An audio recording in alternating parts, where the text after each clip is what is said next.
Good evening, good evening, evening. For the second time, we had a bit of a technical hitch. It wasn't a technical hitch, actually. I fell off my chair. So we are back live and direct from my very new bedroom because I don't have an office. So we had to improvise. And the beautiful and most wonderful human being, Charlotte Pace, has agreed to come on and have a conversation about anything to do with counselling and extreme trauma. So, Charlotte, how are you? Hi Liz, I am very well, thank you. Actually, yeah, I'm doing all right today. Well, that's amazing. Doing a lot better than me, falling off Well, collapsible. I haven't fallen off my chair today, so that's a win. I didn't realise that was a win until I saw you, but yeah, it's a win now. And due to falling off and having to reposition myself, I've got a proper granny sweat going on now, and all like the struggle is real. Like who knew? Who knew?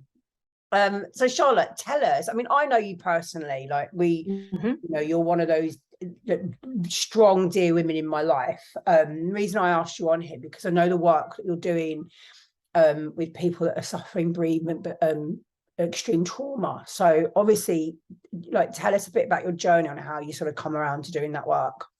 Okay, so so I'm currently I'm a vet nurse, and unfortunately, because I'm not a young spring chicken anymore, so I'm having to retrain, which, as I'm sure people listening to this sort of, I'd like to say mid 40s, but I'm not. I'm late 40s, quite late 40s, and and so starting another career and retraining is quite challenging.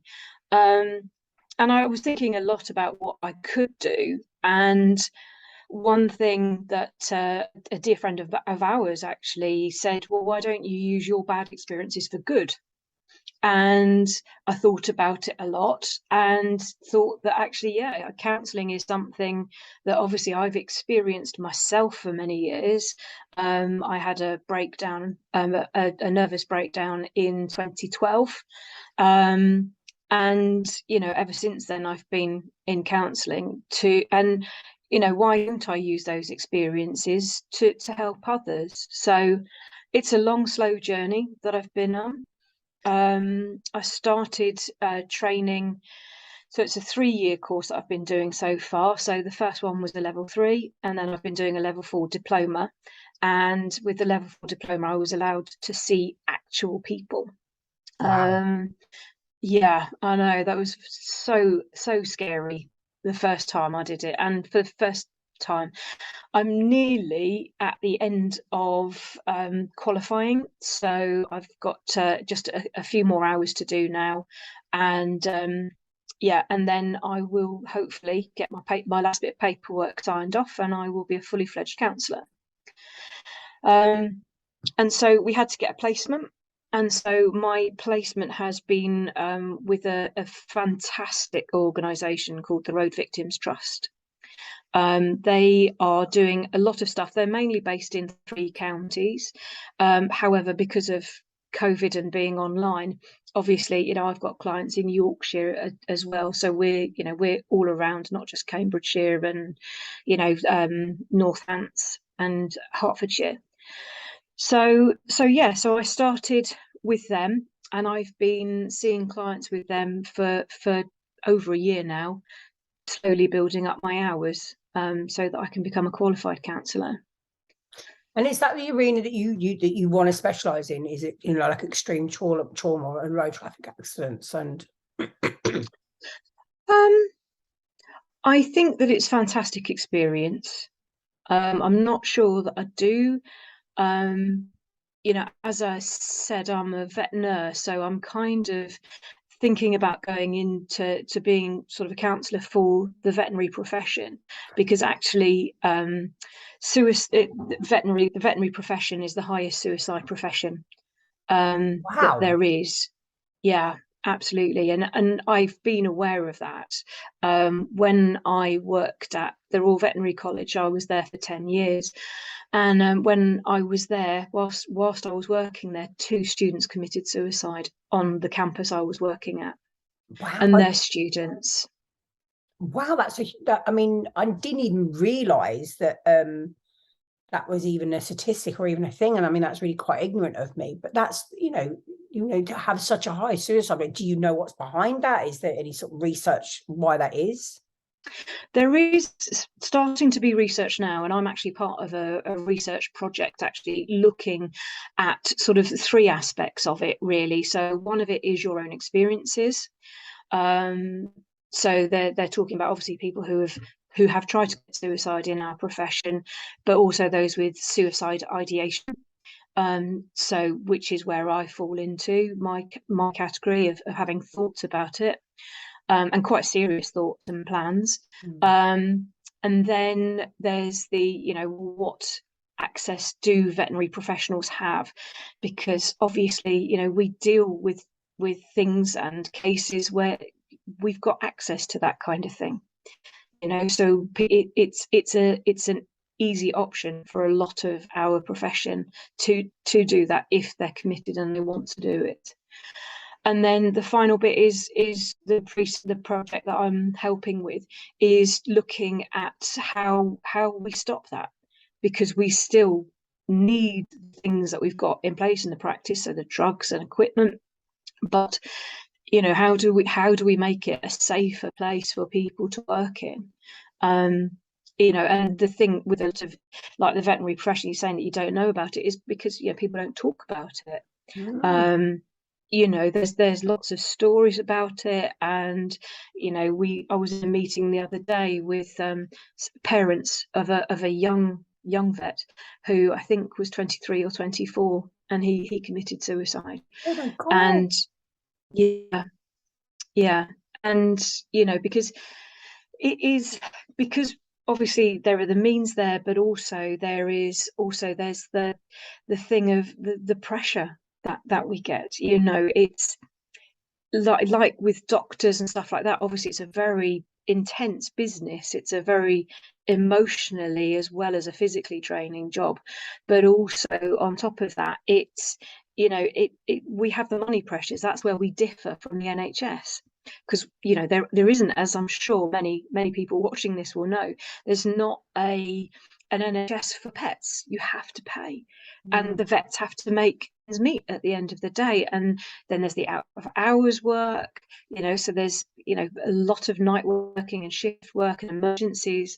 So putting all of that on, and then students that have committed suicide, they're incredibly bright, but the money of going to university, and it's not like a 3-year course, it's a 5-year course, so there's all those loans, and it's a lot of pressure on them to succeed and to be what their dream has always been. I suppose because I mean, for me, I'm not going to speak for anybody listening to this. I'd never really looked upon or even thought about the veterinary profession and what goes into it. But you're quite right. It is like going and doing a medical degree just around animals. I say just around animals. I certainly couldn't do it. And actually the pressures that come. And I think that's horrific that you have such a high suicide rate. Yeah, it is, and people always say to me, oh yeah, well, what about farmers? Because like they do, and they do. I'm not negating it at all that farmers do, because they have a very isolated life, and from the farmers that I've spoken to, they're very quite often, well, they're quite often sort of pulled into addiction and things like that. But with us, and I'm quite sure it's something that's not talked about, but I'm quite sure there's addiction issues within my profession, and I'm hoping that having the support there means that people can talk about these things. And I think I think in any profession, and especially in those professions where there's a lot of pressure, there's a lot of stress, and there's financial commitments. I think addiction goes hand in hand, because it's like a release valve, isn't it? It's sort of a get out and a release from reality. And I can only just imagine what it must be like when you're under such high pressure. Absolutely. It's a really easy trap to fall into, because, how do you decompress from a day where, a lot of people don't know kind of what we do, and and it can be, because you can have a terrible case, and then you can have a client shouting in your face. And I'm not saying that doctors don't have that at all, but how do you relax and decompress from that and deal with it? And there are these coping mechanisms, that people pick up, and I don't blame them for it, but it's not dealing with the problem, it's just suppressing the feelings and the emotions, and at some point it may go wrong.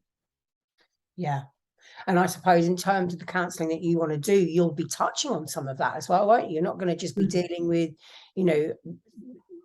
little lost souls, wanting to commit suicide, but you're going to have a lot of people that have got addiction issues that are going to be coming to you as well. Yeah. And also, I mean, because you asked about whether or not I was going to sort of keep going with acute bereavement. But I think, to be honest with you, like, I mean, I thoroughly enjoy what I'm doing, and I'm not going to lose the clients that I've got. That's part of the placement agreement that I have, is that I stay with my clients until they have finished, Yeah. which is absolutely fine. It's what I signed up for. But the bereavement side of it, well, bereavement touches all of us, doesn't it? It and what's helped my training, and where I alluded to about my own problems in life, my husband died suddenly when I was 32, so that was 16 years ago now.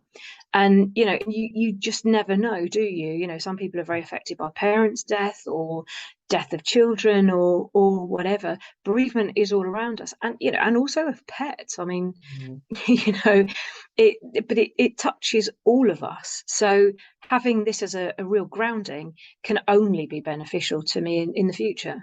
I think it's intriguing that you laughed then when you said even with pets, because we sort of, I don't know, I'm not going to use a word, like if someone's pet dies and it doesn't sort of land with you as heavily as it does when you say human being, but actually people's pets become part of their family, become part of, like, they're a living, breathing, moving thing, but I would have done the same as you, kind of like brushed it off with a little bit of a laugh, but it's not, it's just as serious. Right, bereavement is all around it. When my father died, it hit me hard. It was, and I still think that stays with me today, Yeah, I completely agree. And actually, there has been some sort of correlation between losing a pet and like the attachment that we form. This is like one of my favorite theories in counseling, is attachment theory, and it's like how you relate to that. So for example, and I can only use me as an example, but the relationship I have with my cat, and I know this sounds absolutely bonkers, but the relationship I have with my cat is actually the longest relationship I've had with anyone. It's outlived the relationship I had with my husband, because my cat's now been with me for 12 years. I was with my husband for 8 years. That cat is there unconditionally, there every day for me.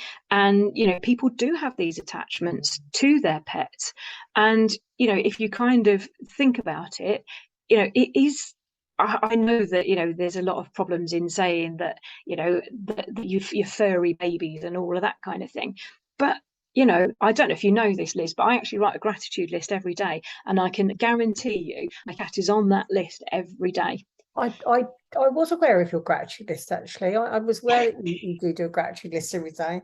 I do one the same. And like for me, I haven't got any pets, not at the moment, but my child is always on my gratitude list. So I completely get that your cat is. I mean, I remember when I had dogs, they were my be all and end all. They were, and I very sadly had to give my dogs up because I mean, everybody that knows this podcast knows my history, but because I was in the throes of addiction, I couldn't afford to look after them. And I had to take a really hard decision on, okay, I'm trying to get clean and live a life of sobriety, one of a better word, in recovery, but I can't afford to look after these dogs. And not that I ever neglected them, but one was getting old and had vet fees. I couldn't pay them. So I had to make that choice. They went to very good homes, by the way, just like to let all the viewers know. But they did go to very good homes. One's probably dead now because she was getting really old. But you know, that having that attachment to an animal and it being, you know, equating to like children, fur babies. Even though I don't Indeed. think, if I couldn't afford to feed Oscar, I don't think I could actually get rid of him. Are you sure about that?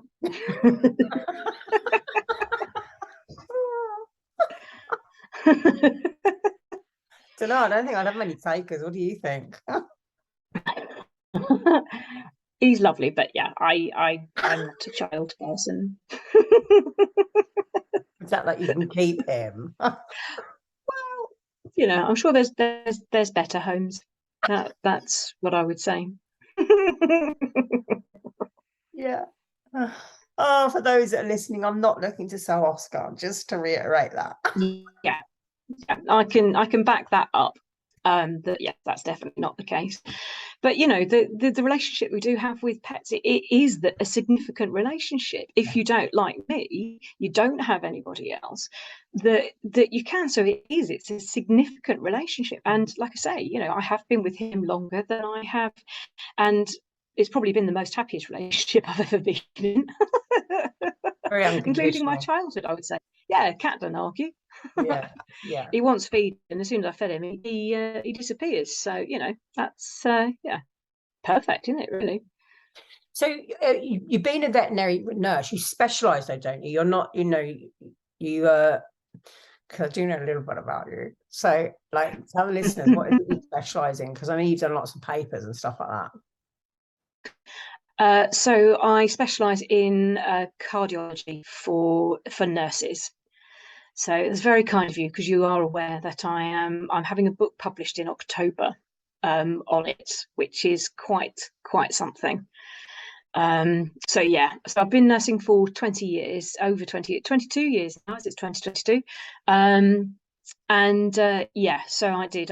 During my time at the vet college, I specialised and got some qualifications that you can only get in America. And yeah, it was my way of dealing with the death of my husband, to be perfectly honest. You know, I didn't know what to do with myself, and so you know, I might drink a bit too much of an evening, or I would be working and I would be trying to prove myself. And I think that also tapped into, you know, my childhood stuff, which is I want to prove myself. I want to be someone. I want to be something. And I'm hoping when this book comes out that then I can stop doing that. You know, I can stop trying to be somebody that has achieved, because I still haven't got to that. And I don't know how you feel about this, but I'm still trying to be comfortable with me. And it sounds daft, you know, I'm 48 and I'm still not comfortable with me. But at some point I'm going to have to stop sort of chasing that dream and actually get comfortable with me. And that, I hope, will coincide with being a counsellor and helping other people to do that, because I know other people have those problems as well. It's almost like overachieving so that you can prove that you're good enough and that you can get some validation that actually you are an amazing human being, but all of that stuff actually is within. Because I happen to know you, and you know I know, and you are an amazing achiever. Like, you've got a book coming out, there ain't many people, and it's not a novel or romantic like shindig, it's a technical book, isn't it? Yes. And you see, when I'm talking about, you get this blank look as if to say, is she about to like give me compliments and tell me what a good human being I am? I'm just going to go blank. Whereas, you know, the stuff that you do, I mean, you know, I kind of nurture that part of me. I ain't the greatest of achievers. I really ain't. I've got no degree whatsoever. I've barely got a, you know, a GCSE qualification. In fact, I haven't. I've got I shouldn't really say that on a podcast, but anyway, who cares? But for me, my greatest achievement is that I am really comfortable with who I am. You know, I'm not saying I don't ever get those moments of not feeling good enough, or, you know, wanting people to give me that external affirmation and tell me, oh, you're all right. But actually, generally, I'm good with like this, who I am and who I present and what I stand for. And like, I know that you like, I love you dearly. You know what I think of you. But I wonder if it'll ever be enough. You know, like, you're getting a book coming out. Yeah. And I do, you know, I mean, like getting the qualifications wasn't enough. And then I did some teaching qualifications because I was teaching for a while, and, you know, and I still lecture now. I was like lecturing this afternoon, in fact, actually, for 2 hours. Can I talk for 2 hours uninterrupted? Yes, I can. That's what we proven this afternoon. But yeah, you know, I mean, like the relationship that I have with you, that is, you know, that's what attracts me, because I heard you talking to some of my friends, and I thought when you were talking, and I thought, you know what, like that ability to recognize who you are and to like that person is something that I desperately crave, you know. And like you say, it has to come from within, because I have almost this kind of, again, it's a kind of a counselling term, this splitting.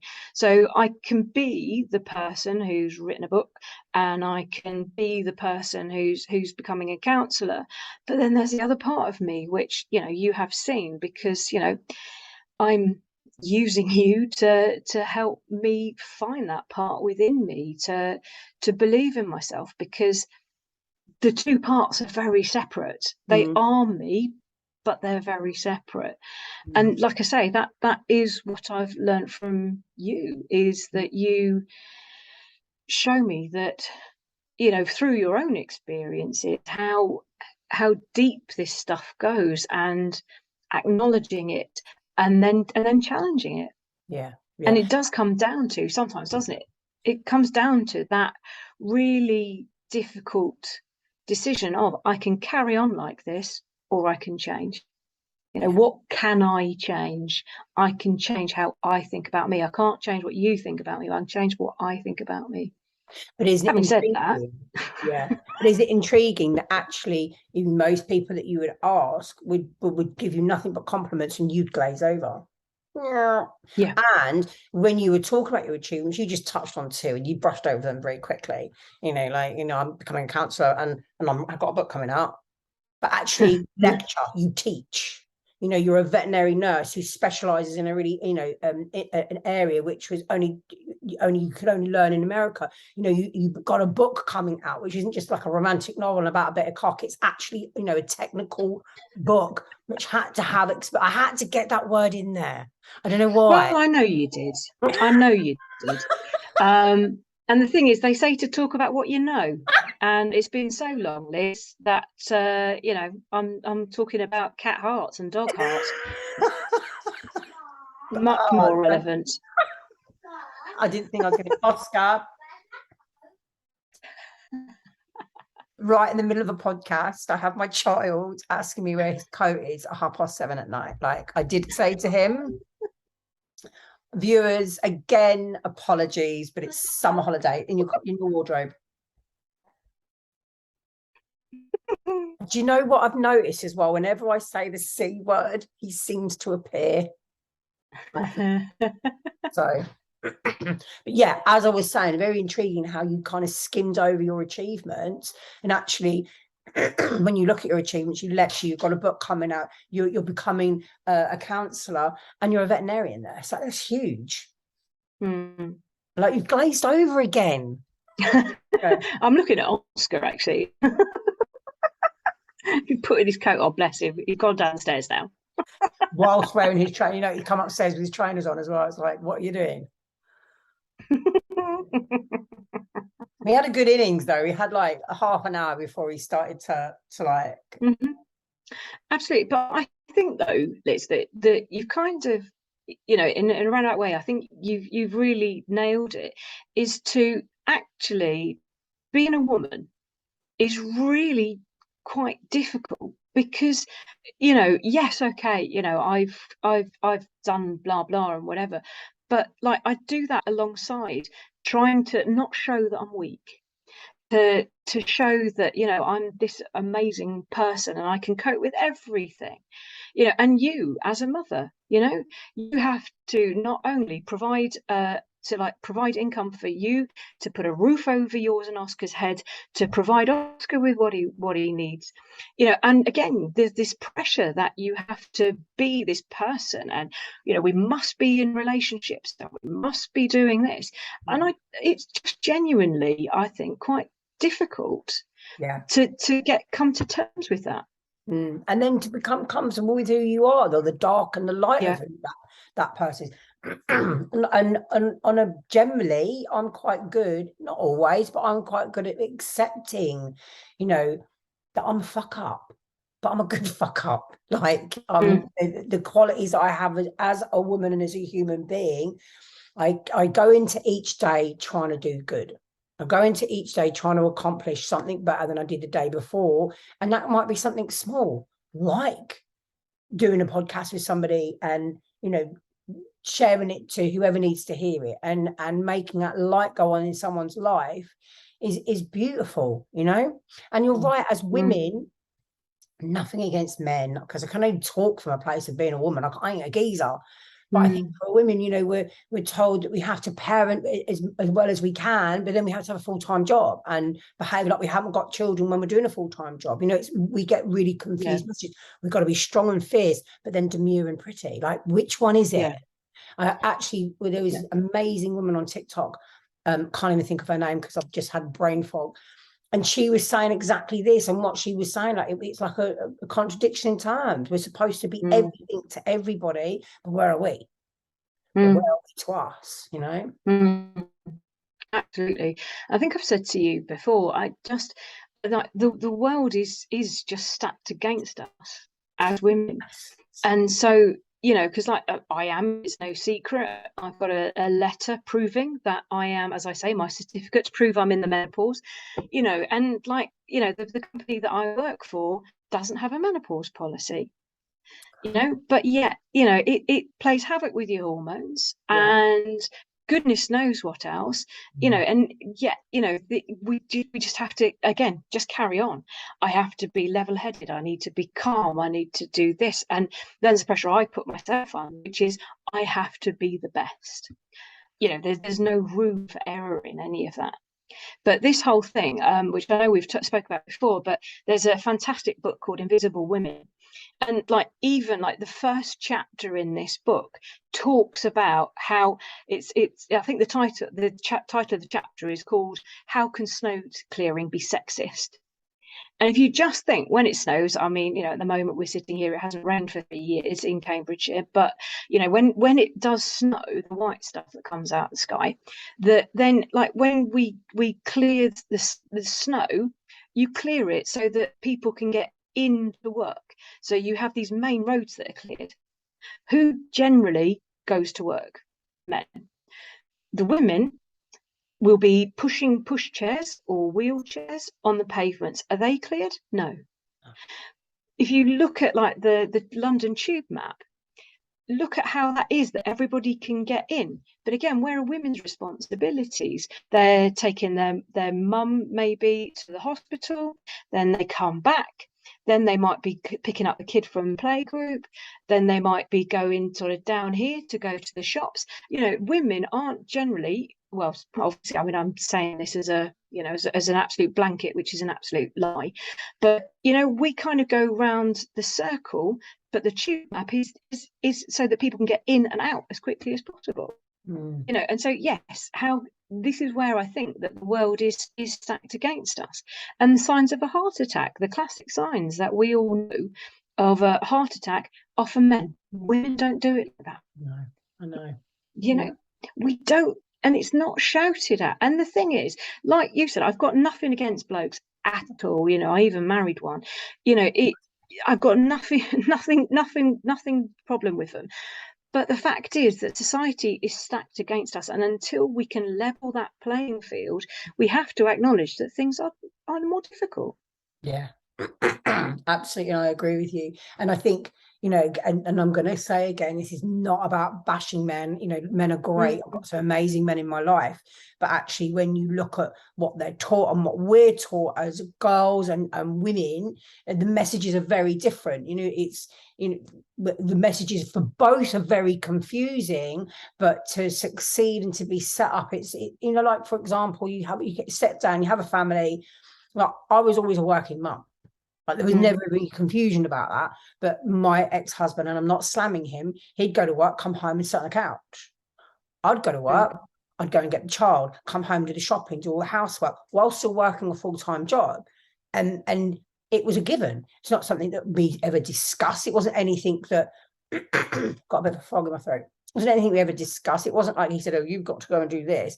It just, we fell into those realms and those role responsibilities. It's like, for women, that we're expected to work today and go out, we're also still expected to look after the house and still look after the children, with no support of most men. I'm not going to say all, and I'm not saying my ex-husband made me do it. It was just, we fell into them roles. Like, even me, I'm quite forward thinking on how us women should start supporting each other and thinking about each other. You know, like, it's something I've been looking into recently, about doing a sister circle, you know, and that's not about feminism either. It's about, you know, jumping into our divine feminine with encouraging the masculine as well, you know.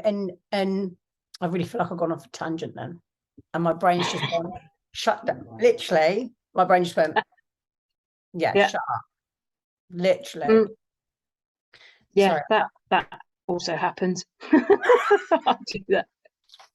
And that was my point. That's where I was going with this, because you started saying about the menopause and how there's no menopause policy at where you work. And it's like, it's a real thing. I can be in mid-flow and all of a sudden my brain just decides to switch off. And I never had that before. Or I can sat here and it's a real physical thing. It's not something that I'm making up. When you have that hormone imbalance, which is essentially what's happening with you know, the menopause, it can really affect you. And again, I've gone, my brain's shutting down on me. Change the subject, Charlotte. Change the subject. Okay, well, we can, because then you've got things like, you know, the way that the Johnny Depp Amber Heard thing was reported. You know, and it's like, you know, people who say, oh, we don't live in a sexist society. And I don't know what happened. I'm not taking sides because I wasn't there. Yeah. But you just look at the reporting of it and it's so sexist. Yeah. Yeah. Yes. Yeah. I'm kind of steering off of that, because you're going to get, I don't like, and the thing is I'm with you. It was very sexist reporting, and I'm not either. I'm not, you know, interested in taking sides. I wasn't there. Whatever happened, horrific. You ended up in court. But you're right. The level of reporting was really sexist, and it's a shame, because it should be a level playing field. You know, having those conversations about equality, and most people you have that conversation with, well, you know, you can work. We've got equality. Quality goes so much deeper than just, as a woman, I can work and have a child now. You know, that equality is about changing society's belief systems and their views on things of what male and female roles are today. You know, it's outdated. It is, but all of it is outdated. You know, like I say, even snow clearing is outdated, because we do that. But it's true though. If something as, you know, as kind of like silly as that, you know, is sexist, then it all is. Yeah. I love the snow clothing. Sorry, I get really disturbed. My brain just went mum brain. Child come up the stairs. I thought, oh, here we go.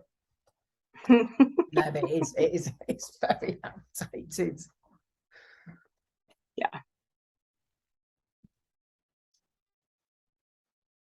It's really hard trying to do a podcast and keep a conversation going. Like, it was so much easier in the other house. I'm not even sure why, but yeah. Charlotte. Yes. What else can we talk about?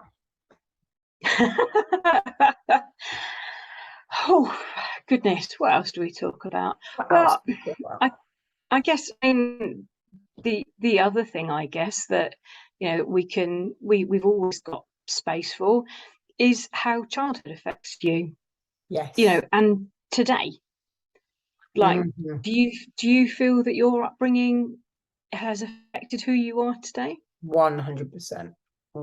Mm, 100%.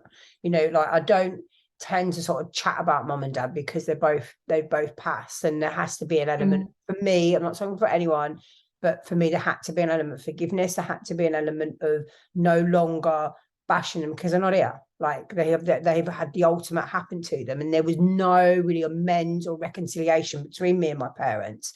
I was mm, actually, you know, I was actually talking to my sister, one of my sisters, about this the other day, and me and her are speaking, which is really nice. But yeah, I think I am fiercely independent, but which can be quite destructive at times because, you know, being left to your own devices as a kid and try and not knowing what parent you're going to get at any given point, to having to monitor the room and adjust accordingly, then makes mm, me, I think, very fiercely independent. I think one thing that really come out of it though is that I parent from a really different, well, I try to, because I do catch myself sometimes. I parent from a really different place today, you know. mm, Oscar's a real free thinker, and I try to encourage that, even down to him doing stuff like that, you know, in mm, because he's being cheeky. I mean, mm. what's your take on it? I think that it's hugely important. And you know, like when I said about attachment theory being one of like my favorite counseling things, because you know that really does, like, how you attach to people, how you bond with people, and that comes from what you're shown as a child. And you know, you saying that you've parented in a specific way, I deliberately decided not to have children because I just didn't want to do, I didn't want a child that felt the way that I did. Yeah, And, you know, and at that, you know, again, you know, you can make these decisions not to have children or to have children, you know, and some people don't make that decision. It's taken out of their hands. But it's, yeah, it does. I mean, that it has shaped who I am yeah. because I have not gone down that road because I don't want to repeat it. And I can't trust myself. Can't trust Mm, myself. And that's a sad thing. And you know, and it does, you know, sometimes I look at it and I think, you know, look at these people with their 2.4 children and their great big SUV on the driveway and fancy holidays and stuff, and all that, and you think, well, you know, and the, you know, the beautiful husband, and you think, well, you know, is that, you know, there are times where you think, why can't I have that, you know, yeah. why can't I? But you know, we are a product, I really do believe, of what we had when we were children. Definitely. I You mean, know, I choose, and I actively try and break that chain of how I was parenting. And for my parents, they did it, you know, they did what they could with the tools I had at the time. But even though I consciously make an effort, and you know, with me and my parenting, I consciously mm, make an effort to do the different, I still catch myself falling and be like, oh God, that was my mum, or oh my God, my dad used to say that, you know, and still catch myself and trip over it. And it's almost like once that's happened, or once that instant happened, the damage is done. Like, you know, mm, you keep repeating this same parenting style, and you can, okay, well, I need to undo that now, and to, you know, try and change that. But if I'm not floating in a particularly good place, Oscar doesn't get me being reasonable. He gets me shouting at him. No child mm, is shouting, but that's all I used to get, you know, dismissive, you know, you're unimportant, go away, you're getting in my way. And I've had to catch over the last 7 years. He's very lucky, he's only 7. I've had to catch myself doing that a lot, a lot. mm, And one thing I promise is that he would never feel how I felt as a child. And I felt irrelevant. mm, And I was in the way, you know, get out of the way, mm, dismissive. And as I just said, as much as I try not to do that with Oscar, it's very easy to slip into it because it's what I was taught. mm, mm, Consciously, I took that on, and I think it's really hard not to pass on. I was like you, he's not in the house, so we're okay. I was like you, I didn't want children. I didn't want mm, children, you know, and I would not be without Oscar, but I think he's my greatest gift to the world, my greatest challenge. It's difficult. Yeah, it really is. And because I haven't gone down that road, and I do have a goddaughter who I absolutely adore. And when she got to 13, and I thought, good God, like I had this overwhelming sense that when I was her age, I was trying to kill myself. And I thought, if I knew she felt that way, like, I mean, it's just dreadful, isn't it? That you think that a child that that you've loved, like I held her when she was a baby, and all of that. And if that bundle of joy ever felt that sad, it absolutely breaks my heart. But yet, that's where I come from. Yeah. Wanted to die at such a young age. And I think, just coming from coming from a place where, when I was a child, I wanted to be someone different, want to be somewhere different, and wanted to take myself out of reality. One thing that I do try and do with Oscar is that no matter what, he talks to me. Like, an example, quite recently, like moving house, and I kept checking in with him, He's like, yeah, I'm right, Mum, no worries about it. Pulled up the petrol station about a week before we bought the house, and he's like, Mum, I feel really anxious about moving. He's 7. For me, okay, we just pulled up the petrol station. There was someone behind me, but I thought, they can fucking wait. My child just told me he's anxious about moving. It's a huge move. We're moving out of the home he's only ever known. Me and his dad are divorced. And I just stopped and I took a moment to say to him, okay, explain what you like. But the fact that my 7-year-old child can say to me, Mum, I am feeling anxious about moving, actually. And then he divulged all the whys around it. That's come from me. Yeah. What I mean by that is that I have created this space for him to feel safe enough to say, Mum, I feel this. Or Mum, I feel that. Another example, I lost my shit with him once. Like, the crime didn't justify my reaction. And when I'd calmed down, he just sat there and said, Mum, that wasn't okay. That wasn't okay. Told me about myself full on. And I suppose from where I constantly check in with myself about how I'm parenting him, I afford him that space of being able to be brutally honest with me. Imagine me losing my shit. I'm quite fiery. And then when I calm down, him having the ability to go, Mum, that weren't okay. Yeah, that weren't okay. You talking to me like that. I think that's really important. And I do believe that if my child ever felt away, he would come and say, Mum, I'm feeling really sad. Or, well, I'd like to think so. Because the thought of your goddaughter at 13 not having that space, it made my heart like break a little. Yeah, indeed. Yeah, and I do get that, but also I think it's important that even though he says that, but also that those feelings are given space, they're given airtime, and you can discuss it. With my feelings when I was younger, it was just shut down. Yeah. And that thing of like, you don't, and this is where I've struggled in later life. I don't know how to communicate how I'm feeling, and so like you, I can be quite fiery, or the adjective that was used about me the other day was I'm quite prickly sometimes, and it's like, well, that's my hedgehog safety mechanism, the prickly thing, because if there is a soft underbelly, but you come anywhere near me with any form of threat or that I perceive as a threat, I just go into a ball of a hedgehog, and like, woe betide you if you try to get close to me. Because when you were a child and you tried to express how you were feeling, you were shut down. Like, stop crying, or I'll give you something to cry for. All these things that we heard as children. And then it's very hard to get vulnerable and go, okay, well, if people that are meant to love me and protect me were telling me this, you outsiders are going to get my prickliness. You're not going to get me being open. I think you're right. It's allowing that space for those feelings to come through as well. Absolutely. The thing I was always told was I'll give you something to cry about, but also that you've got a chip on your shoulder. That was the favourite one, and it's like, well, and so I always thought, like, it doesn't matter what I'm feeling, because it's not being heard, it's not valued, and nothing changes. Yeah. So you might as well just keep it all kind of in, because otherwise, yeah, well, the problem is you, and that's not helpful. Yeah, I think it's a lot, especially our generation, because we're of similar age, and I think I think it was quite similar for a lot of people our age. That just shutting down and not being afforded that space to learn and grow emotionally. And I certainly know that for me it was a real detrimental effect for my life, for many, many years of my life.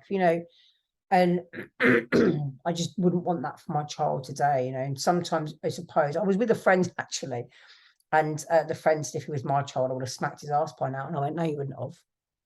I didn't take it anyway, because if it was your child, knowing you as I do, you'd be stopping and listening and finding out what the problem is. Because kids don't just throw tantrums because they're throwing a tantrum. What's underneath it? What's going on? It's like parent, when us as adults, well, I do know about it. I was going to say, I don't know about you, Charlotte, but I do actually. When we're having a meltdown, there's a reason for it. When something comes up, there's a reason for it. We see a situation and we make it mean certain things about us. It's not come out of anywhere. It's come from a wound that we've been poked from way back when, Yeah. And unless we give attention to that, then it will always be the same. Definition of insanity, isn't it? Do the same thing and expect a different result. And I'm certainly guilty of that throughout my life. Think, yeah, this time it'll be different. And it never is. No, never is. No. No, and you tell yourself, well, it's going to be different because it's a different person this time, and I'm different because they're different. It's like, well, no, no, just different circumstances, as they say, same shit, just a different story. Absolutely. It's difficult, isn't it? Muddling through and trying to grow as an adult, with, not having that emotional growth that we supposedly have, and trying to do it now. It's difficult. Yeah, absolutely. But, there is a theory, and this is a theory. I don't particularly agree with this, but a part of a psychodynamic theory in counselling is that you're not fully adult until you're 30. I like that. Now that's interesting, isn't it? Yeah. I like that, actually. Yeah. I mean, I have heard, and I don't know if it's based in any sort of research and that, but like for me as an addict, the day I started using is the day I started growing, as a perfect person mentally and emotionally. I mean, and if that's the truth, like I really stopped growing at a very early age, and it's not until you put the drugs down that you start growing again emotionally and mentally. So I wonder if that's true. I don't know. Have you heard that one? Yeah, I have heard that, and I think from people I've spoken to, I think that's quite valid. I think because you just learn to deal with life in a different way, don't you? Yeah. And also, this is the thing that actually the tutor on my counselling course, she was very astute woman, and she said to me, because I was saying, like somebody had died, somebody that I know had died, and they'd unfortunately taken an overdose, and I said, well, why did this happen? Like, how can we change this? How can it stop? And she said, well, what we all try to do is that we all try to do the best that we can with the tools that we have. And you just think about that, and like, actually that's true, that we're all just struggling along, and whether it's that we are having a meltdown in Aldi or whatever because of this, that, or the other, you're trying to do the best that you can, and that's where that inner forgiveness comes from. That I try to be the best person that I can, but equally as well, like last Thursday, I lost my shit because somebody was parked in a road that was closed with roadworks, and they were parked in it, so I couldn't get past, and I lost my shit. And, you know, and you think, well, you know, like, I'm trying to do the best that I can, but I'm not perfect. No. And this guy that was parked there, and he had his daughter in the car, who I think she was probably a bit intimidated by me because I wasn't very nice. You know, and you think, well, you know, maybe he was doing the best that he can, because goodness knows what was going on with him. Yeah. You know, Yeah. he'd gone into the shop, don't know what was going on there, what his relationship with his daughter was, even if that was his daughter. You know, it's like, we just don't know, do we, what's going on with other people. No, and I suppose he's trying to come from a place of self-compassion and external compassion. You know, I trying to always sort of be loving to oneself, but also try and see the other person and be loving towards them, because that's all we really got.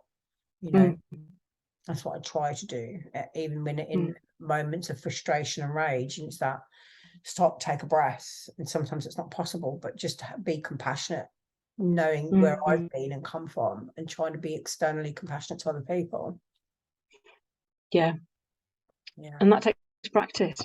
It really does. It really does. And it's easier when you're floating in a good headspace. It's like, it's really easy, but when you're not, that's the hardest time to practice this stuff.